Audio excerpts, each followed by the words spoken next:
She asked for scraps and a corner to sleep, but the rich rancher's daughter called her Mama before the week was over. The night was cold when she reached the edge of the ranch.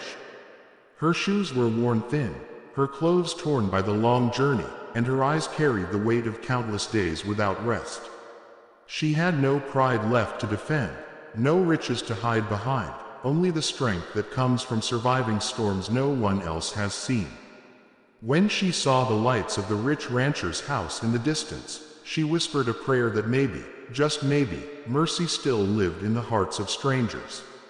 She approached the wooden gate with trembling hands, knowing that in such a place, she was nothing more than a shadow.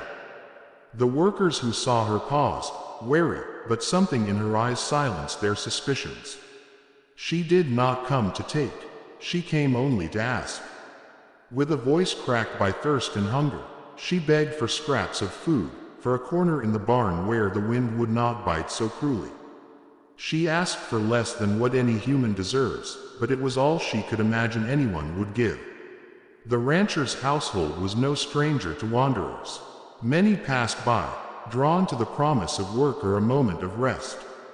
But this woman was different. She did not barter her strength, did not boast of her skills. She simply lowered herself to the dust and waited for judgment. It was then that the rancher's daughter, small and bright-eyed, stepped from the porch. The child saw what the adults could not. Where others saw a beggar, she saw something hidden, something only a child's heart can recognize. The woman was given bread, water, and the barn's corner she had requested. That night, as the house quieted and the cattle settled, the child tiptoed across the yard and slipped inside the barn. She carried a blanket far too large for her small arms, dragging it through the dirt, determined that the stranger should not shiver alone. When she reached the woman, she placed the blanket over her shoulders and whispered, "Mama, don't cry." The word fell like thunder in the woman's chest. She had not been called mother in years, not since the grave closed over the child she once held, not since sorrow stripped her of family and home. At first she thought the girl spoke out of innocence, confusing her with someone else. But the child clung to her with a trust so fierce that denial broke apart. The rancher's daughter had known comfort all her life, yet something within her longed for a love deeper than possessions, a bond beyond protection. And in the eyes of this weary woman, she found it. Each night after that, the girls sought her out. They whispered stories beneath the stars, shared laughter soft enough not to wake the house, and slowly, the woman's heart, once buried beneath layers of loss, began to beat again with warmth. The rancher noticed the change in his daughter. She was calmer, happier, with a glow that even her mother's care had not stirred. One evening he followed her quiet footsteps to the barn and found her curled in the woman's arms, asleep as though she belonged there. The rancher's first instinct was anger, suspicion that this stranger had charmed his child with some hidden agenda. But as he stepped closer, he saw no cunning in the woman's face, only the tears of someone who had been given back a piece of her soul. The rancher stood there, torn between wealth that had given him control and a mystery that stripped him of certainty. The stranger did not defend herself with words. She only tightened her embrace around the girl, as if she had been entrusted with something sacred. And in that moment, he realized she was not asking for his riches, not seeking to replace what was already whole. She was simply receiving what his daughter had chosen to give, an unshakable bond that no coin could buy.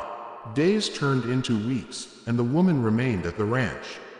She worked quietly, tending to the animals with a care that surprised even the hardened ranch hands. She did not take more than she needed, yet everything she touched carried the weight of gratitude.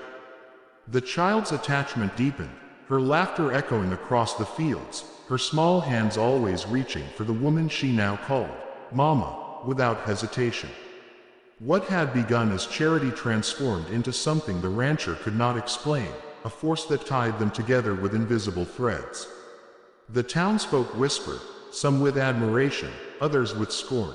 They could not understand how a woman of rags could become the heart of a wealthy ranch. But the rancher no longer cared for appearances. He saw the truth in his daughter's smile, in the strength that returned to the woman's eyes, in the peace that settled over his home.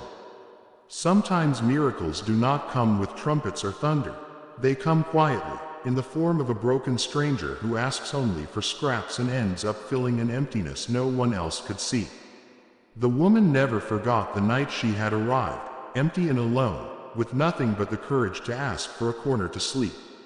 And she never forgot the small voice that shattered her despair with one word, "Mama." It was that word that rebuilt her spirit, that word that gave her purpose, that word that turned a stranger into family. What she thought would be the end of her journey became the beginning of a life she never dared to dream possible. The road had been long, cruel, and merciless. Dust clung to her skin, hunger gnawed at her ribs, and her throat ached with dryness. She had crossed valleys where the earth cracked beneath her feet, where no bird sang and no stream flowed. Her body staggered forward only because her spirit refused to collapse. She carried no luggage, no treasures, no proof of who she had been before, only memories that hurt too much to hold. When the wide plains opened and she saw the ranch glimmering with lamplight against the horizon, she whispered to the heavens, not with boldness but with desperation, "Just one corner, just one crumb, let me rest without fear tonight." The ranch was a world unto itself, acres of green pasture rolling out like waves, barns standing tall against the skyline, cattle moving with the steady rhythm of wealth. The woman knew instantly this was not a place where she belonged. The fences were high, the house stood proud, and the air itself carried the authority of ownership. Still, her body pulled her forward. Hunger and exhaustion erased shame.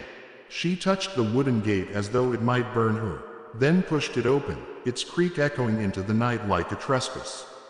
One of the ranch hands spotted her immediately. He was a man hardened by work, his shoulders squared by years of labor. Suspicion sharpened his eyes. He set down his tools and walked toward her, his boots crushing the dirt with measured weight. "What are you doing here?" he asked, his voice neither cruel nor kind, only protective of the land he served. Her lips trembled as she tried to form words. Her pride warred with her need, but hunger won.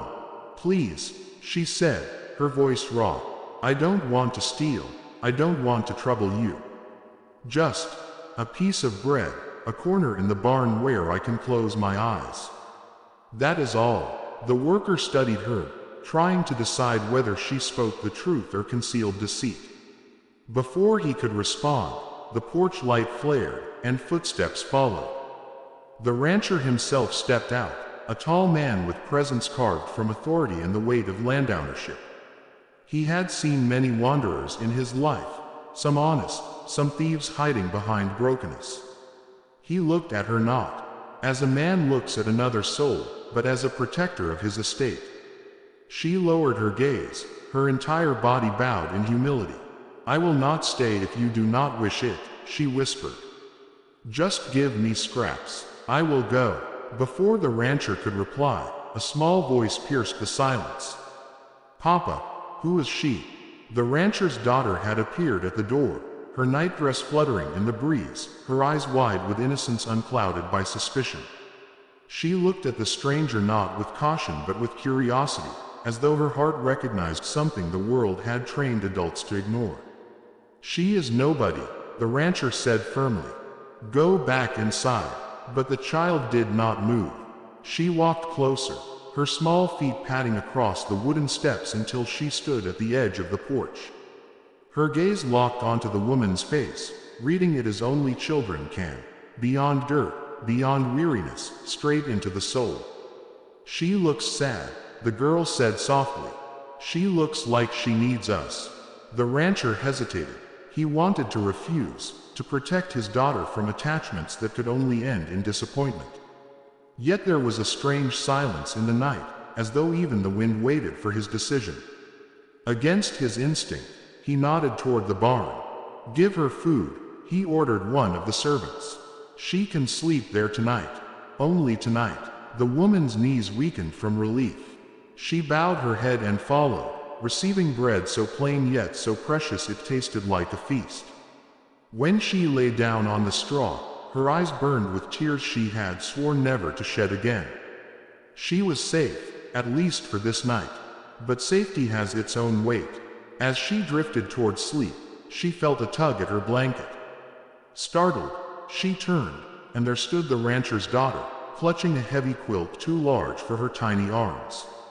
The girl had dragged it all the way from the house. "You'll be cold here," the child whispered, placing it over the woman's shoulders with all the seriousness of a guardian angel. And then, with a boldness that shattered every wall the woman had built, the girl whispered, "Mama, don't cry." The word slammed into her chest. Mama, a word she thought buried forever. She froze, unable to breathe, her soul unraveling. She had once been a mother. She had once held a child of her own, but death had torn that treasure away and left her wandering. Hearing that word again felt like both a wound and a resurrection. "Child, I am not your mama," she tried to say, her voice shaking.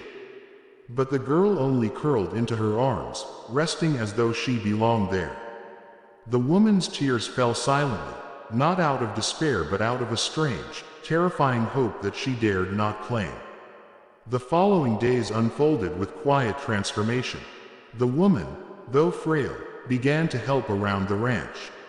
She swept the barns, carried buckets of water, and tended the animals with tenderness the ranch hands had not expected. She did not complain, did not ask for more than she was given. Her presence was soft but unyielding, like grass growing through stone. And always, the child sought her. Morning or night, laughter or tears, the little girl found her way into the woman's arms, calling her Mama without hesitation. At first, the rancher forbade it. He told his daughter not to use that word, not to confuse kindness with family. But the child's will was fierce. She insisted, again and again, "She is Mama." One evening, the rancher followed the sound of giggles to the barn. He found his daughter curled against the woman, both of them laughing over a story whispered beneath the stars. His anger rose like fire. This stranger was taking his child's affection, weaving herself into their lives. He stepped forward, ready to end it, but then he saw the expression on the woman's face. It was not the cunning of someone scheming for comfort. It was raw, broken awe, as if she could not believe the love she was being given. Tears streaked her cheeks, not of manipulation but of a heart remembering how to beat. The rancher stopped in his tracks. His anger collapsed under the weight of something he could not name. For the first time, he saw her not as a beggar, not as a threat, but as a soul who had known unspeakable loss. And somehow, through his daughter, she had been handed back a fragment of what she lost. Time passed, and the whispers of the town began. Some mocked the rancher for allowing a beggar woman to linger under his roof. Others warned that she would betray him, that no good could come from trusting someone with nothing to lose. But the rancher no longer listened. He saw how his daughter glowed with joy, how the woman worked with a gratitude that money could not buy, how his household felt steadier with her presence. Against all logic, she had become part of their lives. Yet the woman herself wrestled with fear. She knew the kindness she received could end at any moment. She told herself not to grow attached, not to believe the child's words too deeply. But every time the girl's small arms wrapped around her neck, every time that word, "Mama," echoed through the air, her defenses broke a little more. She had lost everything once. Could she survive losing it again? Her nights were filled with dreams of her past child, her laughter, her warmth. And when she woke, she found another child in her arms, one who gave freely what she had thought gone forever. The two worlds collided inside her, grief and hope tangled so tightly she could no longer separate them. And so, what began as scraps in a corner to sleep had turned into something much greater. But storms always wait on the horizon, and the fragile piece she had found was not destined to remain untouched. The fragile piece that had wrapped itself around the ranch began to tremble with shadows.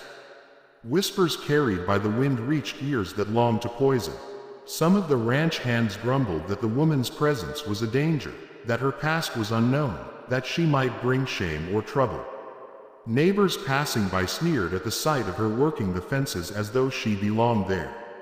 One evening, at a gathering in town, a man muttered loud enough for the rancher to hear, "Strange, isn't it?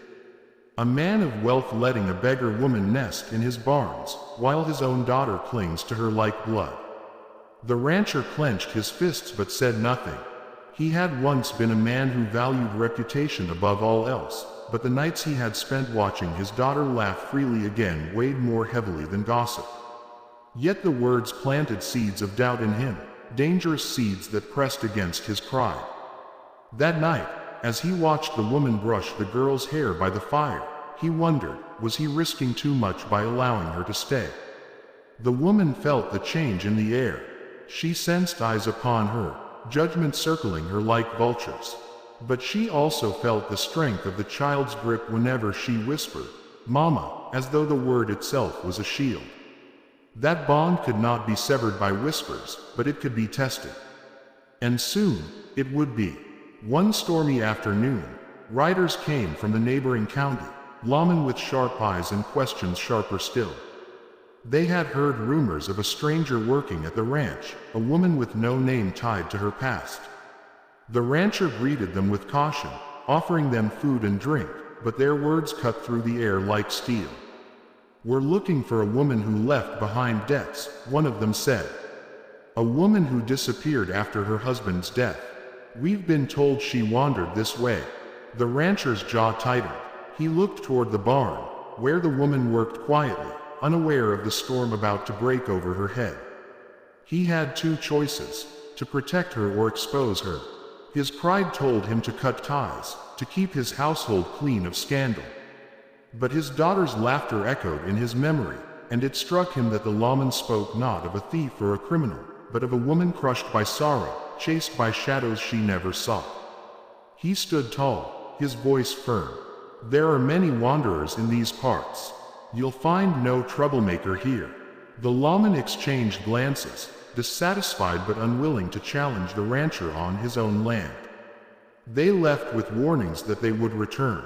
When the rancher told the woman what had happened, her eyes filled with tears. She confessed at last, her voice trembling like a flame in the wind. She had once been married, once had a home.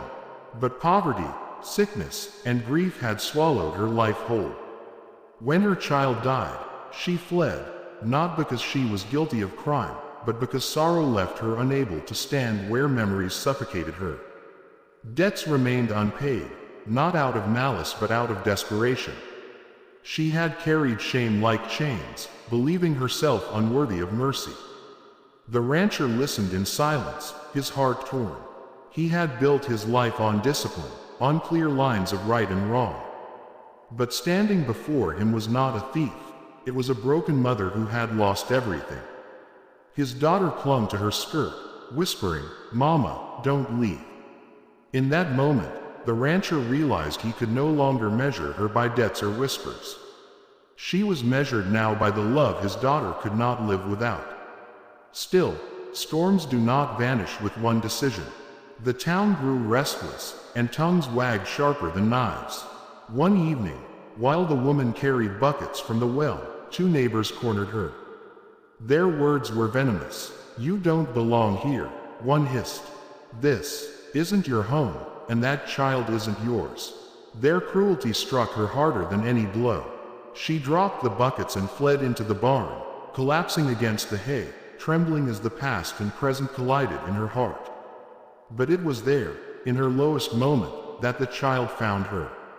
The little girl's arms wrapped around her neck with unshakable trust. "Mama," she said firmly, her voice strong despite her tender years. "Don't listen to them. You are mine, and I am yours." Those words, simple and small, carried more power than the cruelest judgment.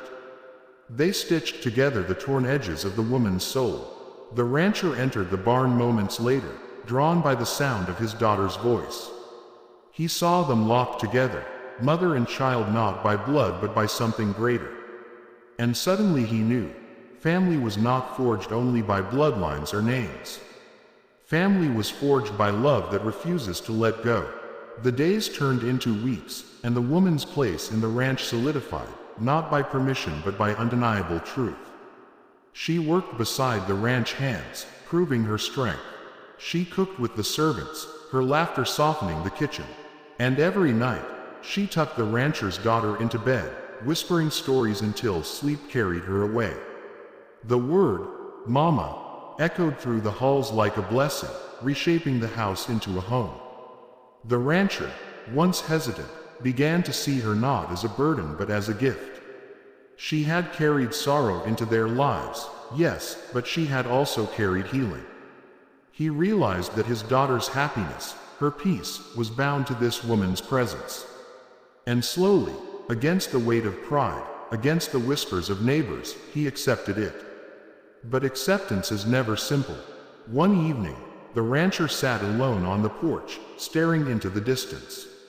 The woman joined him, silent at first. Finally, she spoke, her voice steady but raw. "I never meant to stay. I never meant to take what is not mine. But your daughter, she called me something I had buried. And I don't know how to let it go." The rancher turned to her, his eyes heavy with unspoken thoughts. "You didn't take anything. She gave it. And maybe she gave it because she saw what I refused to see, that you belong here." Her breath caught, her heart pounding as if those words could rebuild what years of loss had destroyed. In that moment, the rancher and the woman shared something beyond gratitude, beyond duty, a recognition that destiny had written their lives into the same page. The seasons shifted. Spring breathed life into the fields, summer burned with golden sunsets, and autumn draped the land in crimson. The woman remained, no longer a stranger, no longer a beggar. She had entered asking for scraps and a corner to sleep, but she had found something richer than gold. She had found a child who called her mama, a man who learned to see beyond pride, and a home that embraced her not out of charity but out of love. And though the world outside continued to whisper, inside those ranch walls, truth was undeniable. Family is not always born. It is chosen, it is claimed, it is fought for. And sometimes, it is found when a broken soul dares to ask only for scraps and receives, instead, a destiny. The rancher's daughter never let go of her hand again. Wherever she went, laughter followed. And the woman who had once believed herself forgotten by life now knew she had been found, not by chance, but by providence. For in the end, she had come seeking crumbs, but she was given a crown. She had come searching for rest, but she was given resurrection. She had come as a stranger, but she became Mama. If you enjoyed this story, click the video on your screen now. Watch another unforgettable tale where destiny and courage collide in the way you never expected. Don't forget to subscribe and consider a super chat to help us keep bringing you more stories like these. Your support means everything to us.